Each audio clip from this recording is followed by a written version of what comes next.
Eight and a quarter is a Fellini reference, okay? Get your head out of the gutter. It's time to talk about Jay Kelly.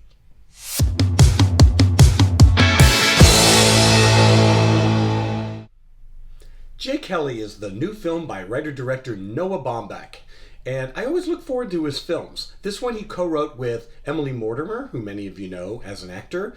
She appears briefly in this film as well. And this one, Jay Kelly, stars George Clooney as a superstar actor, not unlike George Clooney, even same number of syllables. Pay attention here, folks, because Jay Kelly is a superstar who is starting to question his life. He reflects back on his career. He has questionable relationships with his two daughters, one who has flown the coop and doesn't really want to have much to do with him, and the other who is about to leave for college, but is taking a little mini gap year and going to Europe with some friends and just to, get away from him, really. He has a tough relationship with his long-term manager, played by Adam Sandler, and really just a tough time with everybody. He's not a terrible person, but he does kind of terrible things every now and then, especially with Jim Broadbent, who was his mentor, the person who gave him his first break, who directed him in his first movie, and he betrays him. And I had trouble getting past that in this movie because it's such a horrible thing. But the movie does want to excavate that and look at that. So I admire the attempt here. This movie is a little all over the place, but it's so beautifully shot. Noah Baumbach has made films such as The Squid and the Whale, the Meyerowitz stories, Marriage Story as well. And he's not particularly been known for his visual style. Yet his last movie, White Noise, was very visual. I didn't really respond well to it. It felt a little arch to me, but you could see him becoming more and more sophisticated visually. And as a result, his movies are sumptuous. This is a sumptuous film to look at. However, I had a hard time connecting with it at times, and perhaps that's because of its style. We talked about that last week with Die My Darling, or Die My Love, sorry, I've already forgotten that movie.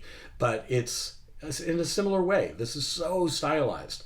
And most of the film takes place traveling through Europe on a train to Italy, etc. And it's Clooney is stopping everything, stopping a movie he's about to make so that he can chase after his youngest daughter, played really well by Grace Edwards, and connect with her and receive an award in Italy at a festival. And he examines his life much in the way we saw in Fellini's 8½.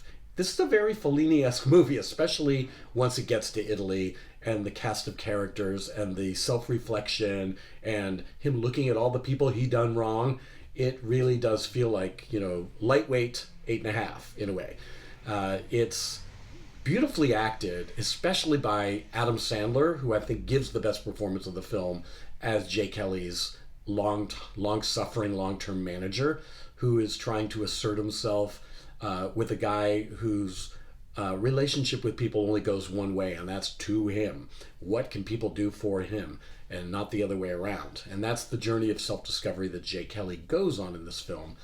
And I think it was fairly brave that where it ends up, that punches are not pulled in this film. That you look at somebody who is a bit egocentric, a bit of a narcissist, doesn't mean he's going to get better all of a sudden. And we see that.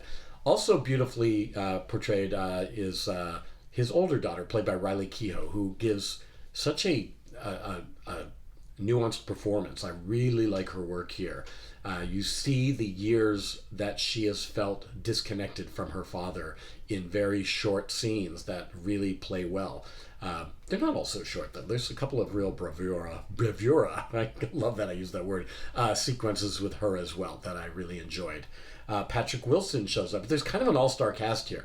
Patrick Wilson shows up as a younger version of Jay Kelly, basically. A superstar who hasn't had the career Jay Kelly has had yet, but he's on that trajectory. And he responds a lot differently to his family, etc., than Jay does. Laura Dern, in the second great performance I've seen from Laura Dern in the last couple weeks. I really enjoyed her in that new Bradley Cooper film, Is This Thing On, where she is tremendous. And she is really good here. She and Adam Sandler have fantastic scenes together where they go over their past, and it's really riveting. And she just brings this really interesting type of anger to this role that I really love seeing in her.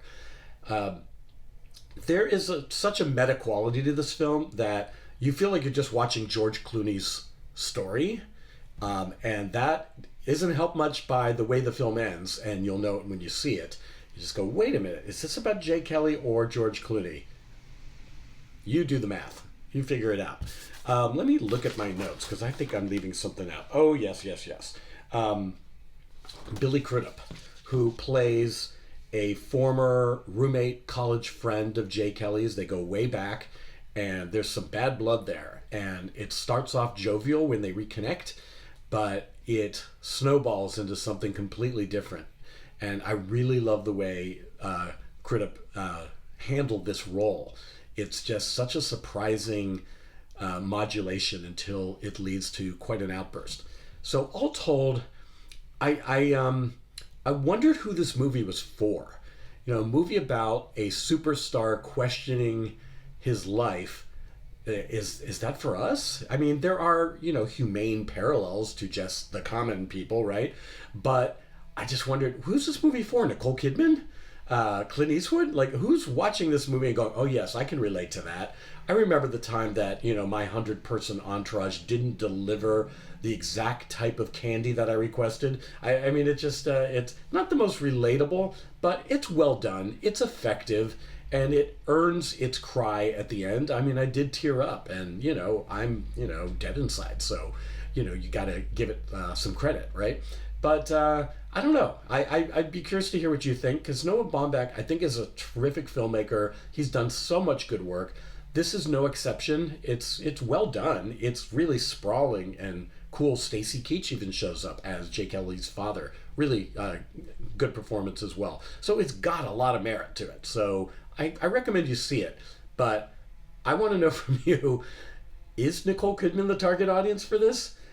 Is warmed over Fellini enough? You decide. Thanks again.